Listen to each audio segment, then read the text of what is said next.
Good evening, everyone.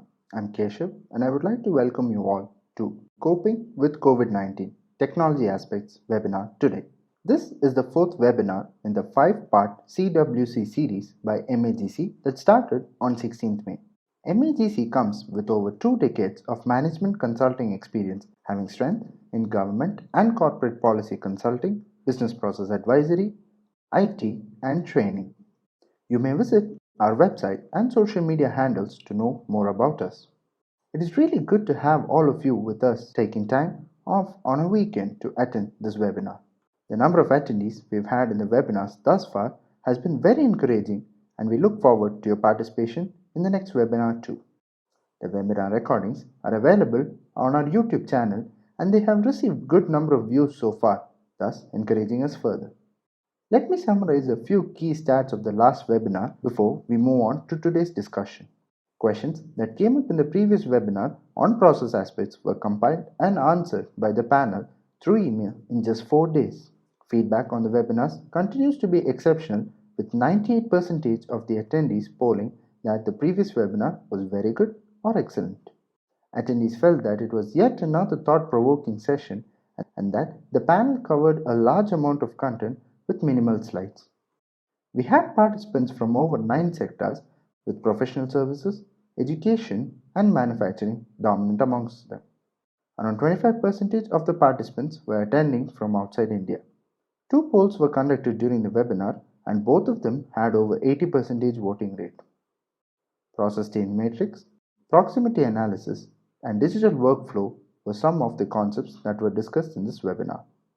For today's webinar, we have a panel of experts consisting of Dr. Murli, Praveena KR, and Ashok Rao to bring forth an interesting set of case studies on how technology can help organizations cope with the impact of this pandemic. These cases will primarily be related to manufacturing entities, educational institutions, and professionals.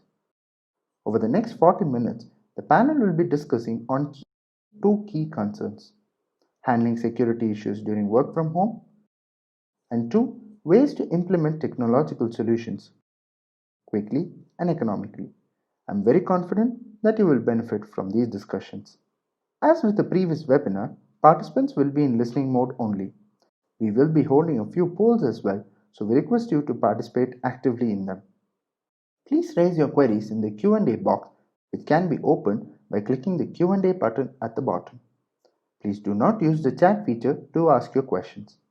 If you face any issues, please use the raise hand feature and one of us will get in touch with you on chat. We will also use the chat to convey any general instructions or points. Once again, I welcome you all to CWC04 Technology Aspects. I now request my colleague Padmaja to introduce the panelists. Over to you, Padmaja. Thanks, Keshav. Good evening, everyone, and welcome to the fourth webinar in the CWC series. Today's webinar will again be a joint session conducted by Dr. Murli, Ashok Rao, and Praveena. I'll give a short introduction about the speakers. Dr. Murli has a consulting experience spanning more than 3 decades, working with organizations of varied nature in the corporate as well as government sector. He has been a passionate trainer throughout his career. About the other two speakers, Ashok is a senior finance professional with close to 2 decades of work experience. He specializes in governance with a focus on public financial management. Ashok has conducted training and workshops for organizations in the corporate, government, and NGO sectors. He's currently a short-term consultant to the World Bank. Praveena is a senior consultant with more than 15 years of consulting experience in the areas of audit, accounting, process advisory, and training. She has conducted training in the areas of information systems and security audit. She has a Six Sigma Green Belt certification and is also a qualified CISA. That's about the introduction of the speakers for today. I request the speakers to please take over, starting with Dr. Murli. Thank you.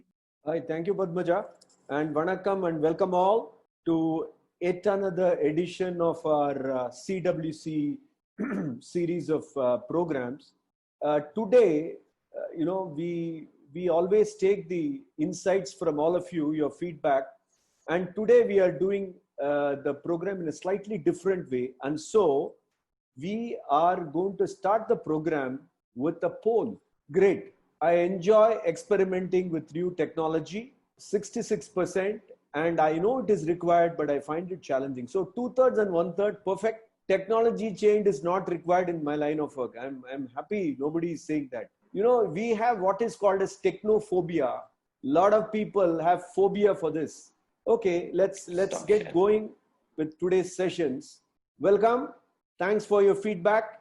And our intention today is to get across into technology aspects where we are calling technology an enabler and is part of payroll. You cannot avoid that. Technology is another fellow who is going to be with us always. And therefore, what does our wisdom boss do? You know, our wisdom boss is trying his best to handle the COVID situation.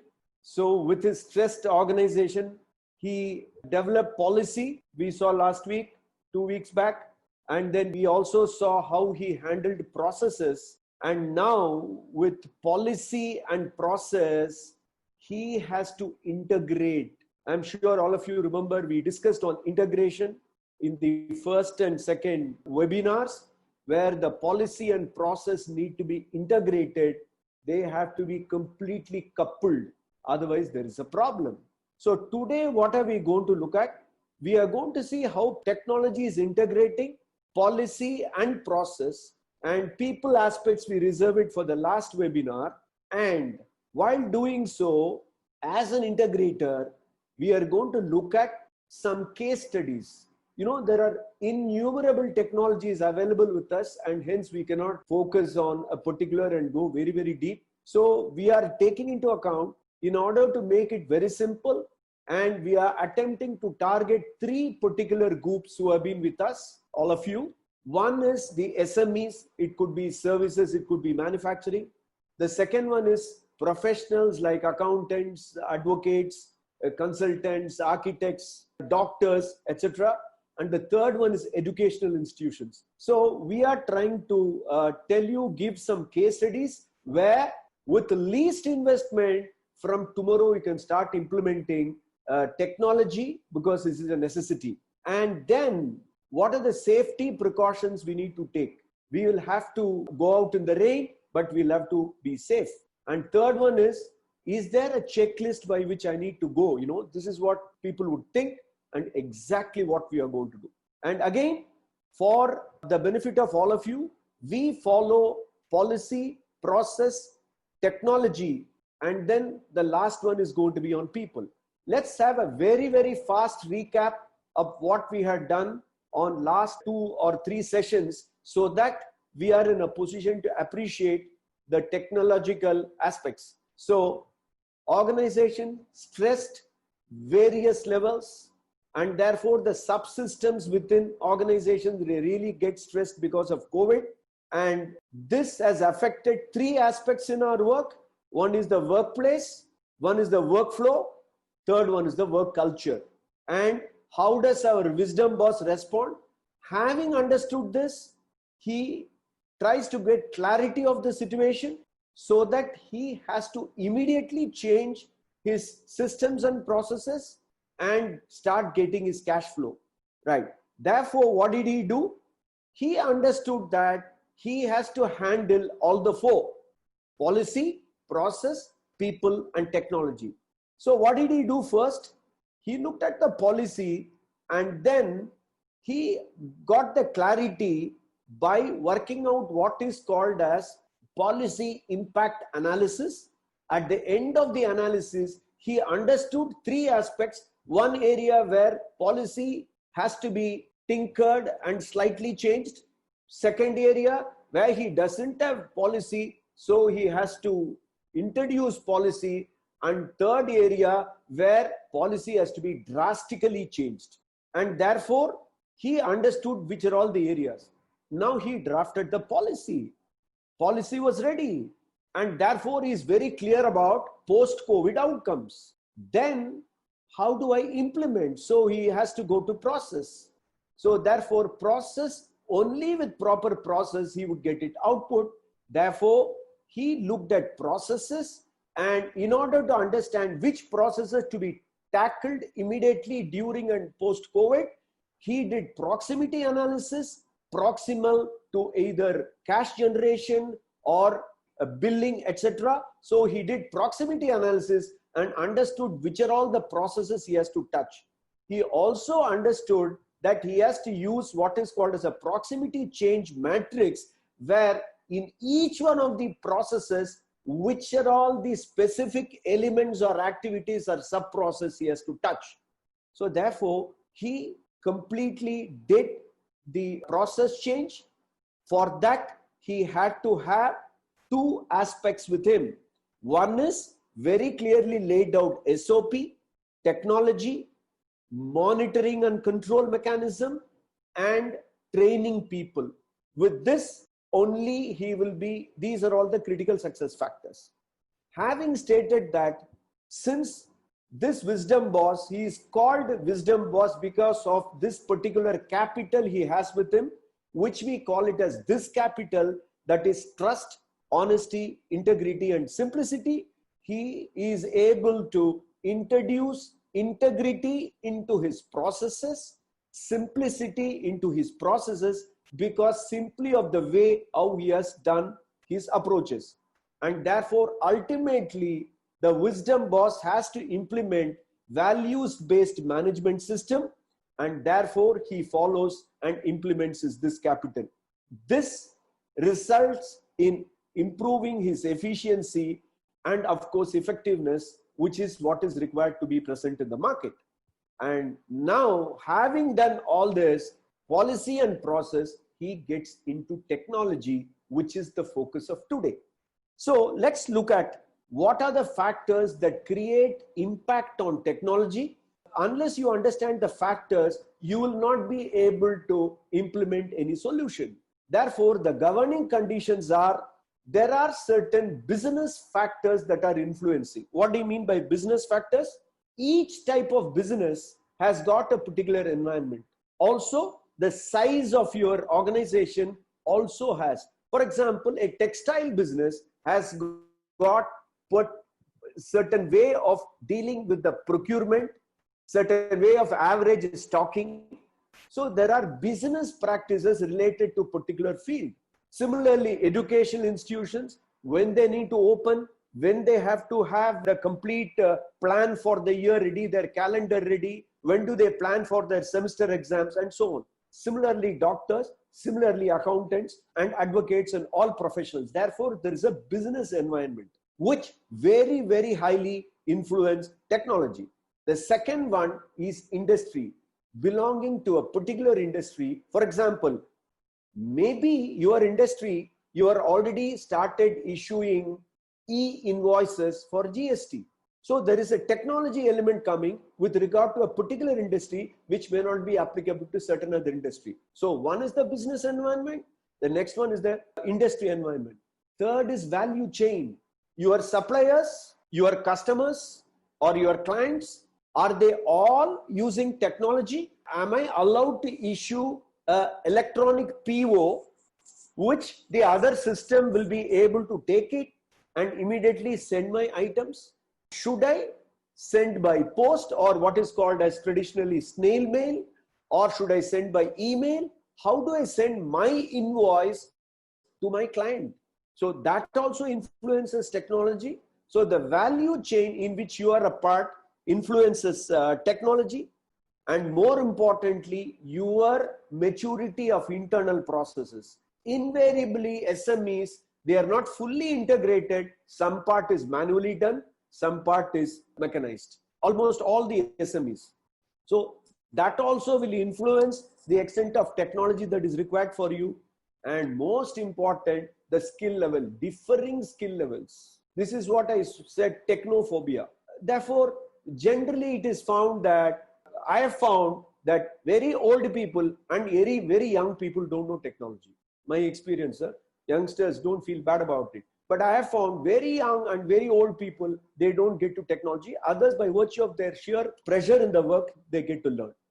Skill level. And of course, ramifications of what COVID can do, suddenly people have started working from home.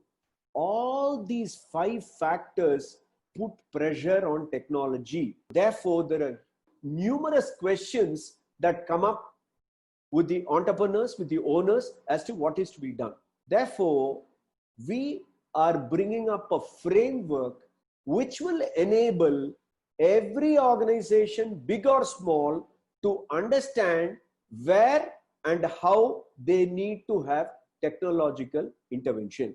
Here comes TM, Technology Impact Assessment Metrics. So in policy we assessed, in process we assessed, now in technology we need to assess. Let us look at the format. You need to understand the process or the activity which we have already identified in our earlier metrics, and then whether it is currently it is automated or it is done manually or a mix of both. Then what is the type of solution you are looking for, whether you have the data for that, whether you have documentation for it. And I can tell you my experience is that the documentation is extremely poor, particularly in SMEs. So do we have documentation? Then to which process it is going to be linked? These are all the variables minimal required. Therefore, I have given an example, payment processing. Possibly I'm taking a hypothetical situation, assuming that invoice, a GRN, PO, all of this is available to you electronically and you can verify. Then approval is manual. Why? Boss, we have to take a printout of this. There is one note we prepare, approval. We go, press the button, go to boss's room. He will check everything and approve. Whether the boss is CEO, if it is a very small organization, or a finance manager, accounts manager, whatever it be. Therefore, now what is happening? Thanks to COVID, accounts manager is sitting in his home. So what do I do? Therefore, the solution has to be in relation to online workflow and approval mechanism. How all these electronic documents, or I will convert them electronically, scan them, push it somewhere, and he should be able to use online. And then what happens? This should be recorded properly. Nobody should be able to tap it. And tomorrow there should be audit trail. It should be auditable, so on and so forth. Therefore, I have my docs and approval done. And then it is linked to bank transfer, because once this is done, an approval comes and somebody may be able to transfer the money. So we have seen last week how money transfer can be done. That can be mechanized. The whole thing can be linked. And then what do? When you plan, you find out what is the development cost, what is the implementation cost. That is a cost for development and implementation and training and maintenance, because normally people don't take this into account at all. They want to fix a problem, not solve it. You can't do it without this. And then you should also calculate payback. I am saving so much of time. Therefore, convert it in terms of money. So my payback can be 6 months, 1 year, whatever it is.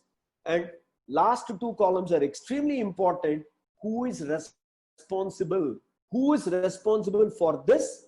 And what is the key dates? When are we going to test this system so that it works perfectly without any problem? And when is the rollout date? So from 1st to 15th, we will test, make everything fine. And on 15th, we roll out. So this is the technology impact assessment metrics. You can fine tune this, you can tinker with this, but conceptually, if you do not have this technology implementation assessment metrics, you will be spending time based on your vendors. Immediately, we have a technology to be introduced, we call the vendor. Let us not do it. Let us do this homework before calling the vendor. The moment you do this and call the vendor knows, hey, these people know the stuff. Therefore, this is how we prepare the organization for migration to technology. We will discuss some cases. We will also see how to implement the same. So we come to poll 2. It's almost 90+ % are feeling it useful and very useful, because you cannot avoid this. You will have to do this. And this can be done in bits and pieces also. As and when you come across, you can do. I am now going to invite my colleagues, Ashok and Praveena, to discuss some cases. Welcome, Ashok and Praveena. Good evening, everyone. Good evening. Thanks, Dr. Murli. So moving on, I think we are all kind of aware that automation can definitely help, particularly in these difficult times. But then we also do realize that IT investments can be expensive, time consuming, and of late, the people to implement them are sitting at home. But what Pravina is going to now take us through is that not all IT investments or implementation need necessarily be complex and expensive exercises. She's going to take us through a case where a simple application like invoicing can be made much faster and you can reduce the cost by using IT. So let's look at what she has to offer and then take the discussion forward. Pravina, please. Thank you, Ashu. So we are going to quickly look at invoicing, which a typical professional service firm or small company would do. When we say professional service, here we mean something like a small CA firm or a small firm which is doing the legal services or secretarial services, right? So a typical process looks something like this. What happens? The invoice preparation is triggered by some event like submission of a document or completion of an audit or something like that, and this information is sent to the accountant. The accountant prepares the invoice in Word or in some accounting software, as the case may be, prints it, and as RSM was saying, he takes for a physical approval. The invoice gets approved by someone, and then it's again taken back, the accounting entry is updated, and then it's physically or by email it is sent to your client and archived, right? So this would be a typical process, and the characteristics of it are that it is repetitive, rule based, and it requires you to interact with disparate systems, meaning different systems. Like you have one email coming in, you have to interact with Tally, you have to use your CRM and so forth, right? So now we will look at what can be the ideal technological intervention here, sticking to our this capital, where we want it also to be give you integrity, and we want it to also be simple and economic, right? So here RPA, robotic process automation, is the ideal solution for this, right? So robotic automation we discussed very briefly in the previous process webinar also, where we saw a reconciliation example. What it means is that you program a small software robot to repeat a set of instructions, right? So these robots, we typically call them as bots. And the advantage is that these bots are system agnostic, meaning that it doesn't matter whether the different systems you're using are compatible with each other or not. The bot is not bothered about that. If a human can do it, the bot can do it. So that's the advantage. So it sits on top of your existing applications and it simulates a human user. So there is no need for you to go and change your underlying system or your database or whatever it is. And you can simply assign it a user ID so that you have a trail of it and it works 24/7. Now we will quickly look at if this process, the invoicing process, where to use RPA, what it would look like. That's what we will quickly look at. So you can clearly see that now what you would do, you would send a trigger to the bot as an email, and or the bot would recognize that the milestone is achieved by virtue of some file that you upload, or as the case may be, and it would populate information from the various data points from your client database, from your engagement database, etc. Prepare invoice in standard format, update the requisite database, and send the email to whoever is supposed to approve the invoice, right? The person who is approving, even if remotely located, can simply do a digital approval in the form of attaching a digital signature, or as the case may be. And the moment the bot again recognizes that the invoice is approved, it is able to trigger the next set of activities, which would be passing the accounting entry, finalizing the invoice, sending it to the client, updating your progress in the project or your engagement database, as the case may be, and fully complete the process.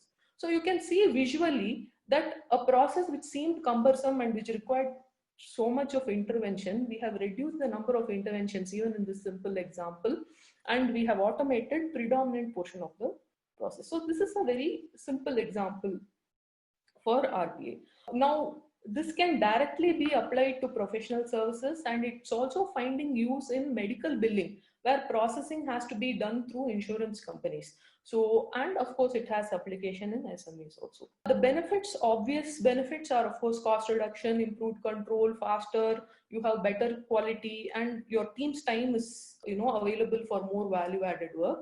But what an international study is saying that 60% of SMEs do not use RPA simply because they don't know what an RPA is. So we are hoping that we have given the wisdom bosses and participants today an opportunity to cross that first hurdle. Yeah, Ashok. Thanks, Pravina. So RPA definitely looks like a promising proposition. And I think the best part there is a lot of these RPA tools can even be developed in-house. If you have a reasonably tech-savvy guy inside your within your company, he can sit with the business guys and develop many of these tools. There are online platforms available where such tools can be developed. And it is good that Pravina started off with a case of invoicing, because most of us are able to relate to that use case. But I know that that's not all that Pravina has got. She has got more case studies in her bag.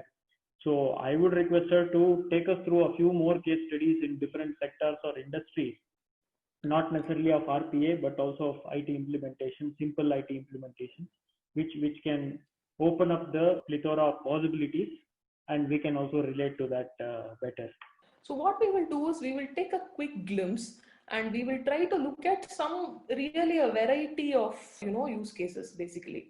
So one use case clearly, which you might have seen some videos circulating also, which is on contactless attendance and health monitoring.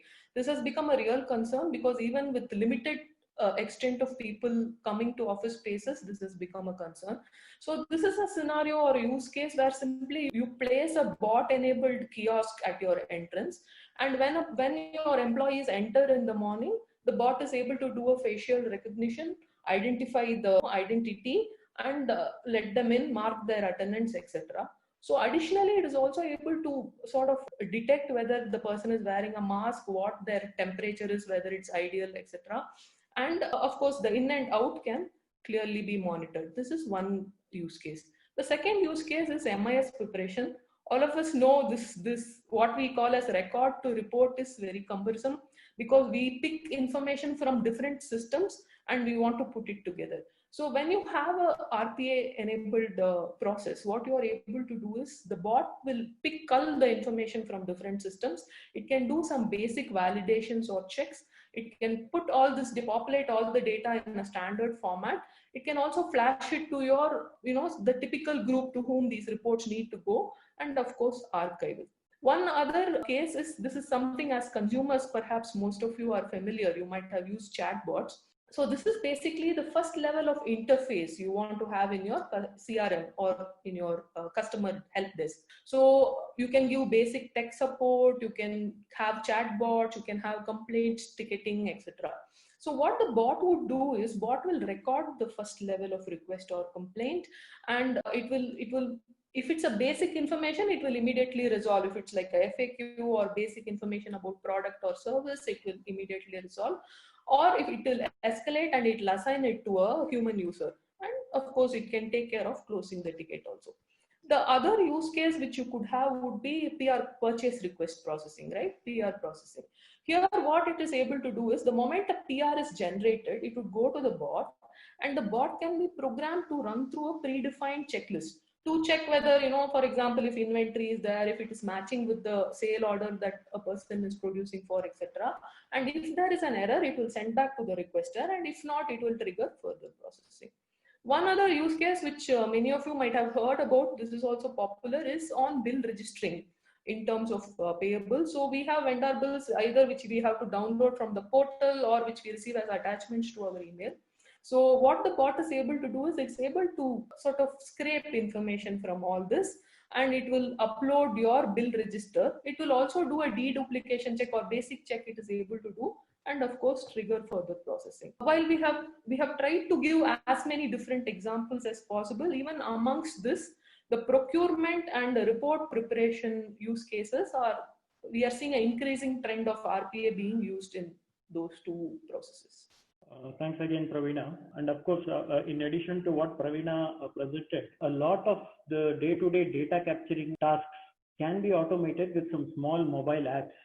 And we can't see this the success of mobile apps anywhere more than the current COVID crisis, where every other day we are seeing new apps coming up from the government side. So that is something definitely businesses can think of to automate their daily data capture needs. App developers are available either in your neighborhood or online. It doesn't require you to get in touch with a big IT firm, and the cost benefits are huge. So moving on, if there is one common theme which has been running through all our CWC seminars in the questions participants are asking, it is about work from home, WFH to be short. How do we do it? What are the security aspects? How do we ensure security and monitoring and all that? So again, Pravina has something to offer on that, and we've been telling that wait for the technology session, we'll cover that there. Okay. And Pravina is going to keep up her promise now. So where she is going to discuss some tips for individuals working from home as well as companies who are letting their people work from home. And Pravina, I would request if you could specifically focus on the security aspects as well as the monitoring aspects of what work gets done at home, or rather not get done at home, in a lighter sense. And you could throw some light on that. It would be great. Interestingly, Ashok, I read one recent post which says, I no longer know whether I'm working from home or staying at work. So that has become our reality. So what we will do is we will discuss some broad, security aspects around certain items. Right. One thing to remember is without consciously implementing basic security, we should all remember, and I stress this, that we are working in a glass house. So whatever you do, whatever information you're handling, whatever you're opening, whatever you're sharing, everything everybody can see. This is a basic assumption you can go with. So we will look at some basic, you can even treat this as a checklist which you can use in your organization. So the first one we will discuss around the home Wi-Fi, which is essential for us to connect to the internet. So here, when we say Wi-Fi, we mean the router that you are using. So typically routers given by vendors come with default credentials for both admin level and user level. And most of us, we do not change that. So this is a huge risk, and definitely these need to be changed. Second one is obvious, strong password has to be used. And another thing is a basic level of secure settings have to be taken care of in your router, like enabling the WPA2, which is Wi-Fi protection access, which is something related to your password, disabling remote access so that a hacker outside doesn't take control over your device, changing your default IP address, updating your router software, etc. So this is important. Another thing which can also be done is to sort of implement a firewall around your router, which can be either a software or it can be a physical device also. And all these can be done at the organization level, where you can hire external consultants, or, you can reach out to people who can do a same configuration across all your employees if most of them are working from home. So this gives you a better level of security. Next, we will discuss some aspects around the devices we use, right? So all of us use both personal devices as well as, office devices. So strongly recommended, please use office devices for your official purposes. And if using for leisure or any access to social media, in another personal device. Very important to install and keep updated an antivirus or anti-malware. This can also be done from the company level, where you implement something called as endpoint protection or endpoint security, where you can push even to remote users, you push a certain level of antivirus protection across. Updating OS and important apps is important. Clearing cache temporary files is also important. And definitely do not install any unknown or unverified apps. These are all very critical. We will next look at how we can access business information, right? So most of us use the internet to access business information. And as I told you, it's a glass house. So virtual private network or VPN is a very good way, because you can think of it as a sort of a conduit or a tunnel through which you are accessing your precious resources. So what this does is it masks both your location as well as your IP address, and whatever is transmitted through the VPN is typically not visible. Only very experienced hackers can access it. It's not visible. Another thing to revisit is privileged access. When we say privileged access, what we mean is you may have super users or people with administrative powers or people with access to sensitive information in your organization. But currently, because of the COVID situation, they may be in a location where they are not in a secure, Wi-Fi, or they are not in a secure environment. Then you have to definitely think of revoking or reducing their access levels, and perhaps reassigning if you're having practical issues. Another important point is encrypting communication, especially important for email communication to be encrypted. The other last aspect is more on IS awareness and general hygiene, which is predominantly around awareness about phishing, awareness about social engineering, not posting personal information on social media, etc. And increasingly, we are seeing that when people are sharing screen, they are inadvertently sharing the other screens which are open, right? So you might have a proposal or your email or quotation open, and when you're sharing screen with third party, you have to be careful. And also taking personal photographs when your screen is open, you have to be careful about. These are the typical things that are surrounding work from home security. So just to answer the other question, Ashok's question on, how do I monitor my employee? Many people have asked us. So there are multiple surveillance apps and programs that are available, starting from tracking people's keystroke, tracking upload, download, doing a video tracking, as well as doing what is called as random screen grabs. So you can see what is running on their screens, right? So all these surveillance apps and programs are available, and most of them are quite, cost effective. So you can explore these for your purpose. Having said that, we are all wisdom boss. So us being mindful business people, we should be careful, because there are privacy issues surrounding use of surveillance in your employees' premises, right? So having said this, now I am having a query. So we are discussing all this in a business environment, and many of our participants are from educational institutions. So with students in one corner and universities and colleges grappling with a lot of challenges, how are they going to take care of examinations, assessments, tests, etc.? And there also it's a sort of surveillance, the invigilations that we do, right? So perhaps RSM, you have some insights to share with us on that. Of course, it is an extension of what you said, Pravina. Thanks a lot for giving such crisp ideas about technology and a checklist of the same. Great. Now, what is happening is, as she said, it is a testing period for testing. Okay. So how do education institutions test their students? What is the typical physical flow? You take your hall ticket, you go there, you show your identity is checked, then you are seated in a designated place, then the exam starts, you get the question paper and the blank answer sheet, then monitoring happens during the time, and then the answer sheet is collected. Now this has to happen remote. What is happening today? Remote means how? The students can take their exams from their homes. Already it has started in our institute itself. Already some students have started taking their professional exams online. How does it happen? There is something called remote proctoring, which means the proctors or the invigilators are going to sit separately. And incidentally, there are already remote proctoring companies which do it on behalf of your college or institution. How does it work?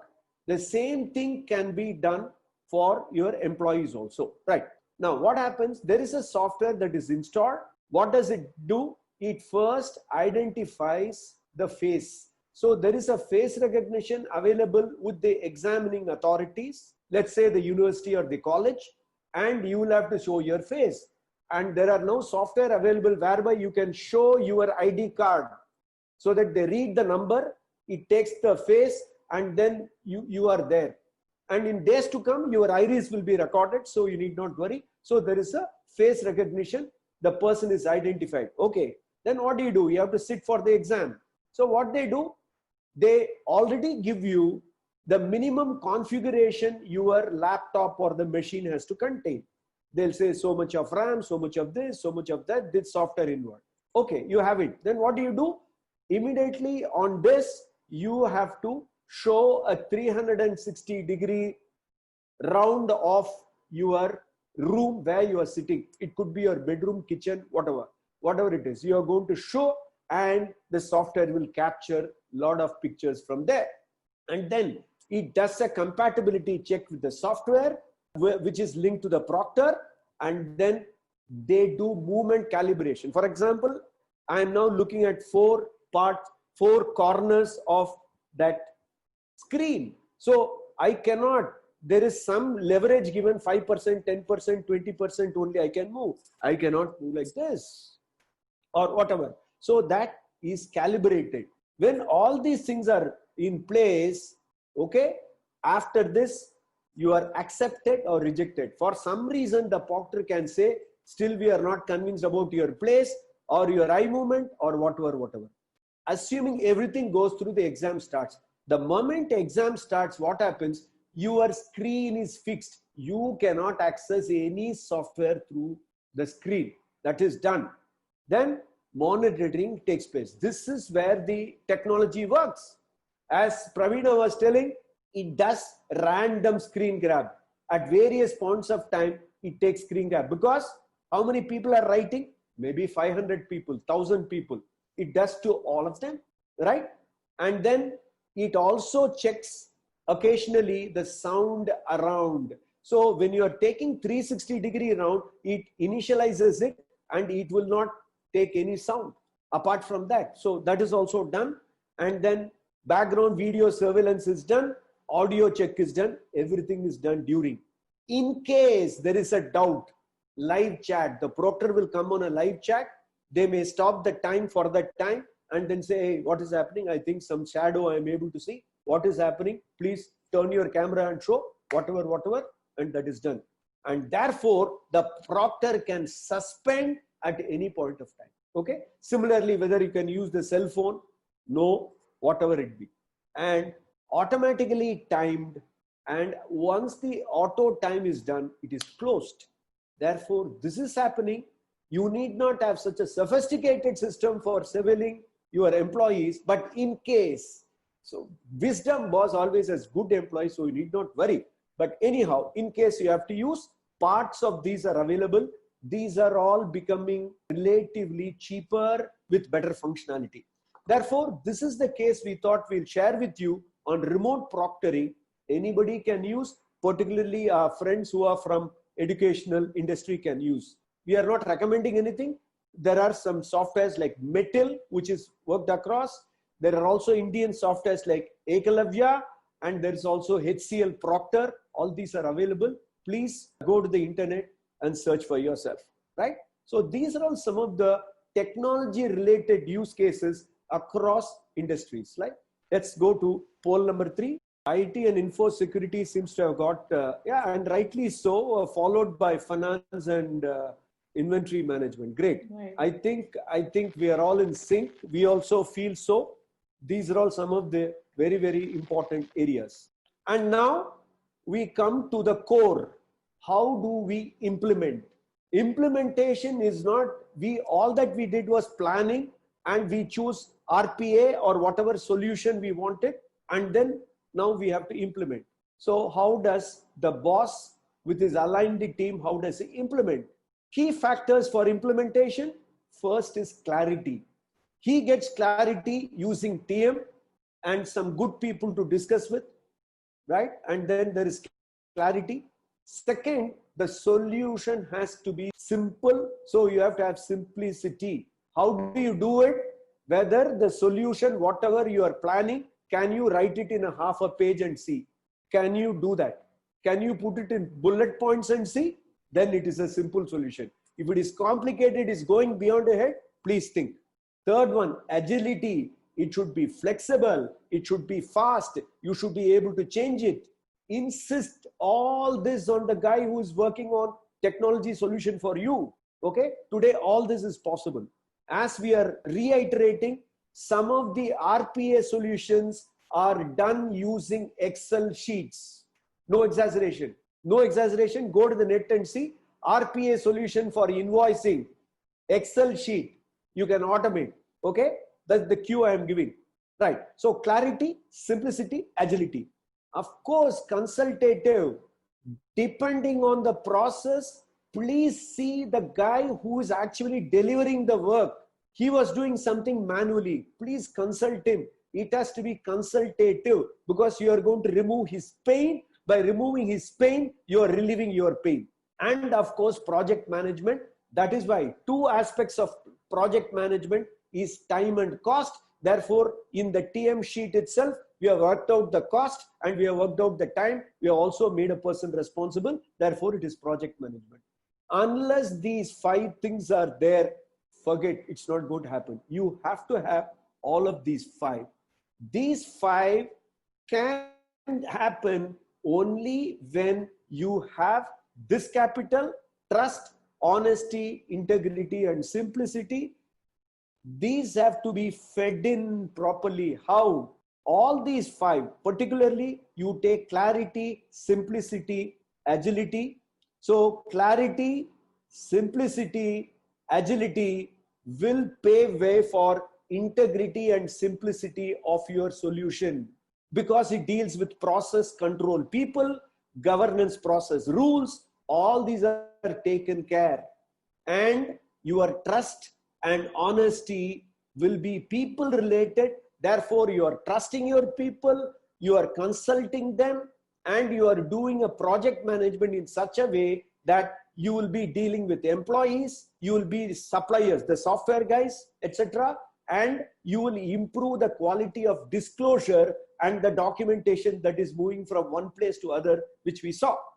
And unless this is done, you are not going to have values-based management.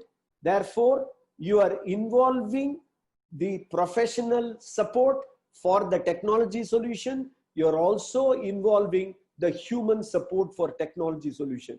This is the way the implementation is done, and these are all the key success factors. And this is what exactly the wisdom boss would do, right? And therefore, so far we have covered policy, process, technology, and next week or next edition, we'll be looking at people. Now, to sum it up all, COVID has crossed stress organization. The wisdom boss and the team understood the workplace, workflow, and work culture to be important. They got clarity, change, and cash flow in these 4 areas of policy, process, people, technology. They looked at policy, developed policies based on policy impact analysis, and subsequently they looked at process, and then they got proximity analysis done, process change metrics done, and brought in some clarity. Then today they looked at technology. By working out TM, they got a decent picture about what technology is, and using the key factors, they are addressing with this capital various aspects of key factors, so that once key factors are addressed, success is automatically enabled in order to get into a proper values-based management system. We will catch up. Thanks a lot to you.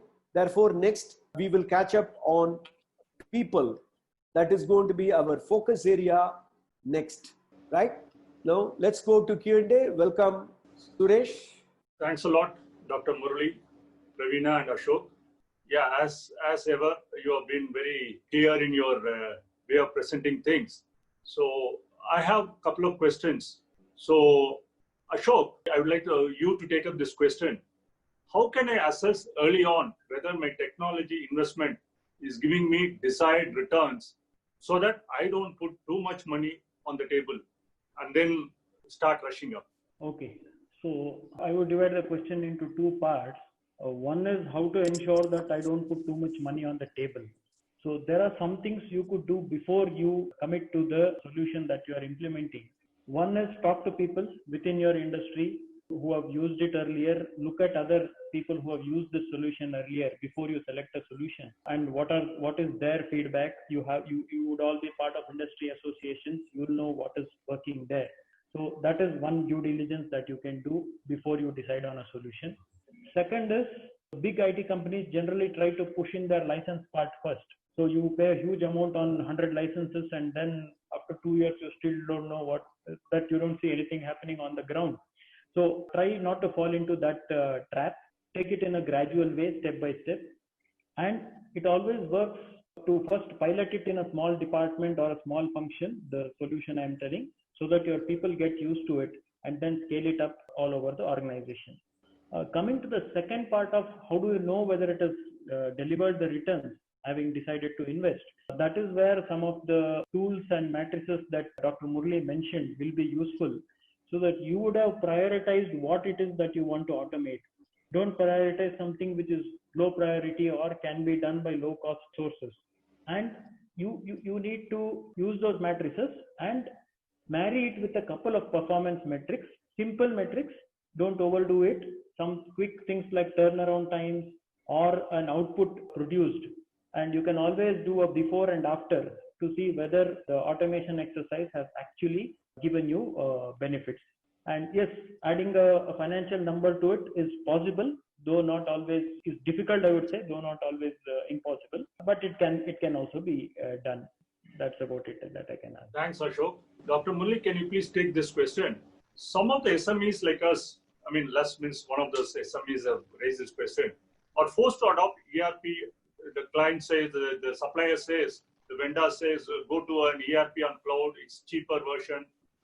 Whereas we are struggling to have proper policies and processes in place and looking for cost-cutting measures during this COVID-19 situation. What would be your advice to us? There is also one more question that has come in Q&A. Yeah, One Mr. almost Venkatram similar. has asked.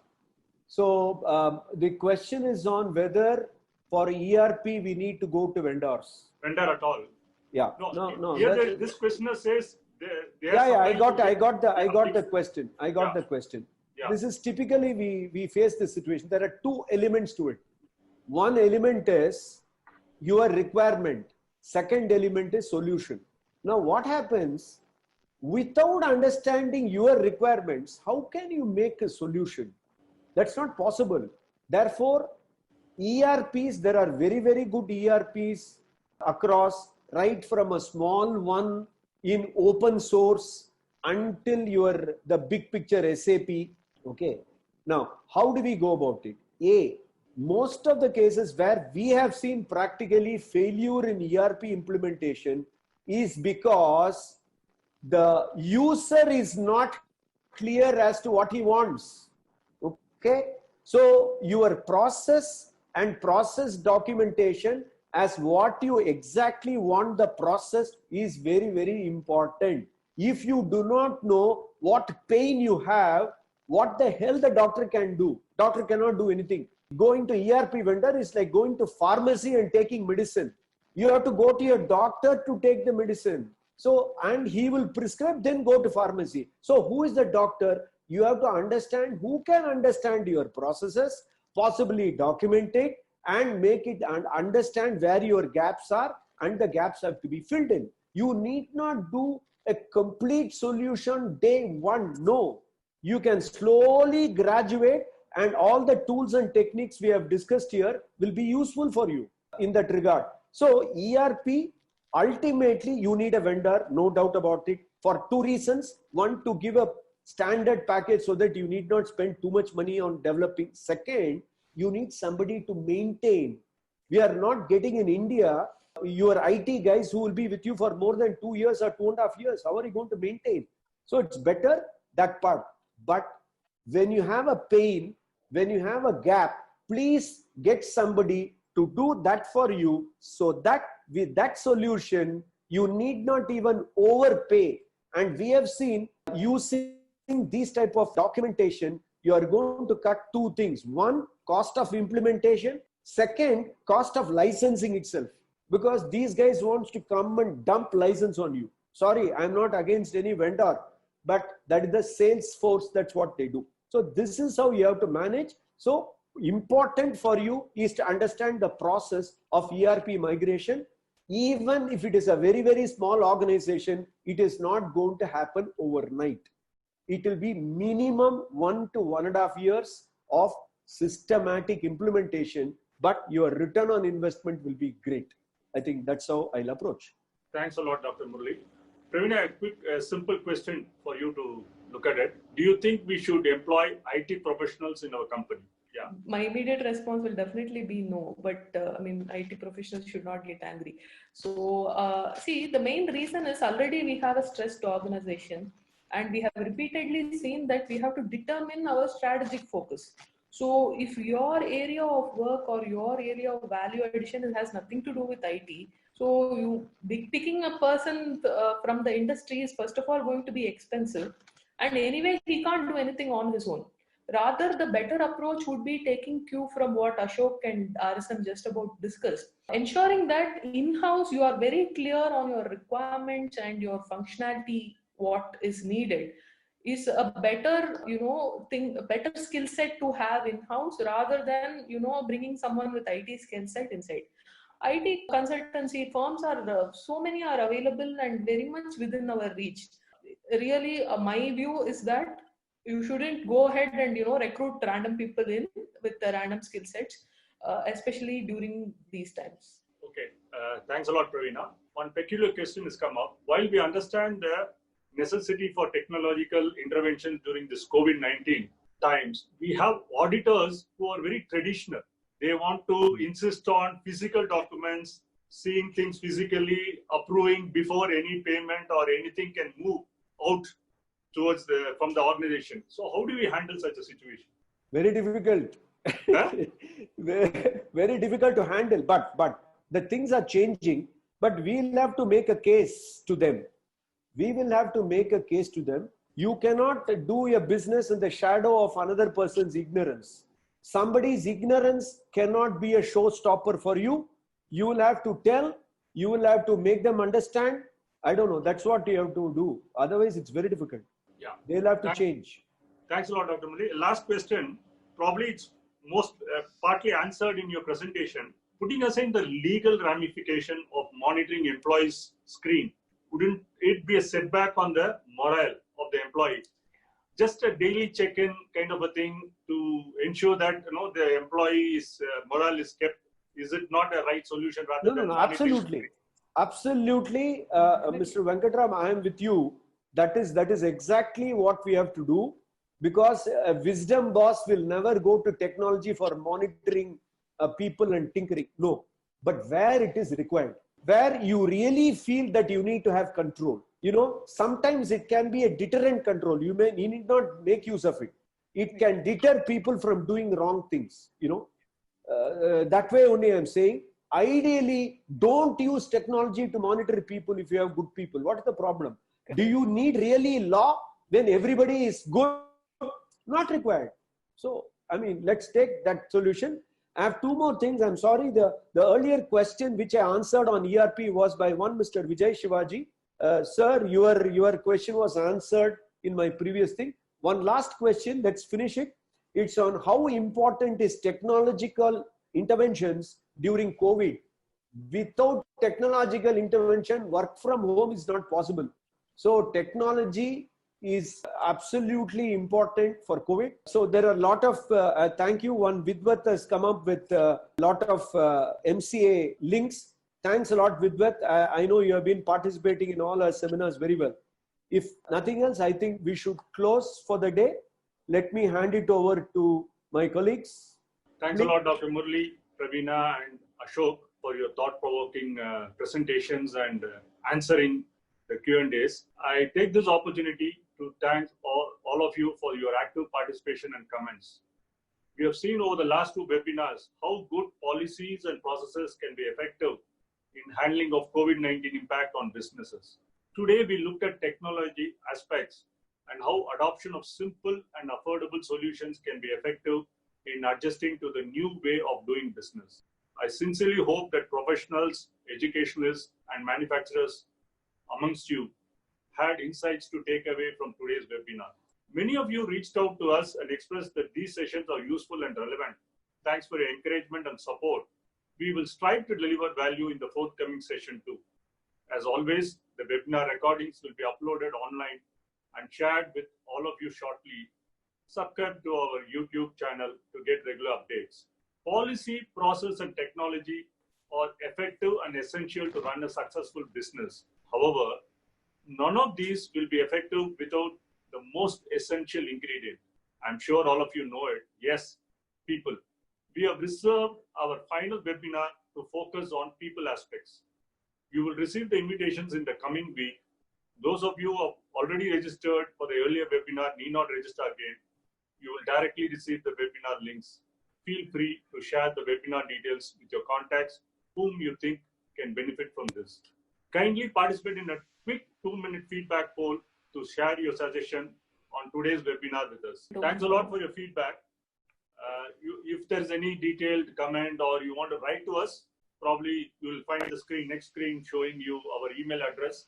You can feel free to share or write to us on your queries. Thanks once again for your valuable time. We look forward to seeing you in the next webinar.